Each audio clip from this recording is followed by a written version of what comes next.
आप सभी जानते हैं नीट के एग्ज़ाम के लिए एनसीईआरटी पढ़ना बहुत ज़रूरी होता है और आप सभी पूरे साल एनसीईआरटी पढ़ते भी हैं, लेकिन एनसीईआरटी में कुछ पॉइंट्स ऐसे दिए हैं जिनमें से हर साल नीट के एग्ज़ाम में क्वेश्चन पूछे जाते हैं और कई बार वो पॉइंट्स हमसे मिस हो जाते हैं। इसलिए ये सभी पॉइंट्स आपको जानना बहुत ज़रूरी है। इसलिए हम एक सीरीज़ स्टार्ट कर रहे हैं जिसमें हम एनसीईआरटी के ऐसे पॉइंट लेंगे जिनमें से हर साल क्वेश्चन पूछे जाते हैं। इससे आपका रिवीजन भी हो जाएगा। तो हम स्टार्ट कर रहे हैं आज की पहली वीडियो एनसीईआरटी इंपॉर्टेंट की।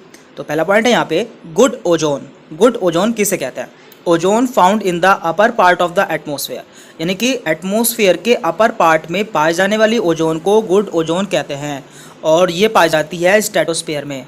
तो आपसे ये भी पूछा जा सकता है। देन इसके बाद है फाइटोफेगस। फाइटोफेगस ऐसे इंसेक्ट होते हैं जो कि प्लांट्स पर फीड करते हैं या प्लांट्स द्वारा अपना भोजन प्राप्त करते हैं। Insect which feed on plant, SAP and other parts of plant, और ऐसे इंसेक्ट की संख्या 25% होती है। इसके बाद है थर्ड पॉइंट अल्फा-1 एंटीट्रिप्सिन। तो ये एक ह्यूमन प्रोटीन है जिसका यूज़ एम्फिज़मा को ट्रीट करने में किया जाता है। एम्फिज़मा एक लंग डिसीज़ होती है जिसमें हमारी एल्वियोलाई डैमेज हो जाती है या उसमें इन्फेक्शन हो जाता है। दैन इसके बाद है GEAC। तो कई बार आपसे इसकी फुल फॉर्म पूछी जाती है। इसकी फुल फॉर्म होती है genetic engineering approval community. Then इसके बाद है biopiracy. Used bio resources by multinational companies without proper authorization, यानी कि मल्टीनेशनल कंपनीज बिना प्रॉपर ऑथराइजेशन के किसी दूसरी कंट्रीज़ के बायो रिसोर्सेज यूज़ करती हैं, तो इस टर्म को बायोपायरेसी कहते हैं। इसके बाद है gene therapy. First clinical gene therapy was given in 1990 to a 4-year-old girl with adenosine deaminase, यानी कि ADA डेफिशिएंसी, यानी कि पहली जीन थेरेपी 1990 में एक 4 साल की लड़की को दी गई थी जिसे कि ADA यानी कि एडिनोसिन डीएमिनेज की डेफिशिएंसी थी। इसके बाद है micro injection. Recombinant DNA is directly injected into the nucleus of an animal cell, यानी कि इसमें रिकम्बिनेंट DNA को एनिमल सेल के न्यूक्लियस में डायरेक्टली इंजेक्ट किया जाता है। देन इसके बाद है PCR। तो आपसे इसकी फुल फॉर्म पूछी जाती है। इसकी फुल फॉर्म होती है पॉलीमरेज चेन रिएक्शन। देन इसके बाद है LAB।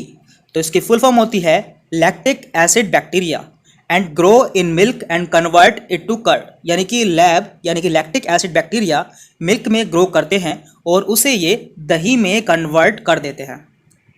इसके बाद है श्रियूस। ये फर्स्ट मैमल्स थे और इनके फोसिल्स बहुत ही छोटे आकार के थे। Their fossils are small sized. Then इसके बाद है lactational amenorrhoea, absence of menstruation. तो ऐसा पार्टूशन यानी कि चाइल्ड बर्थ के बाद होता है।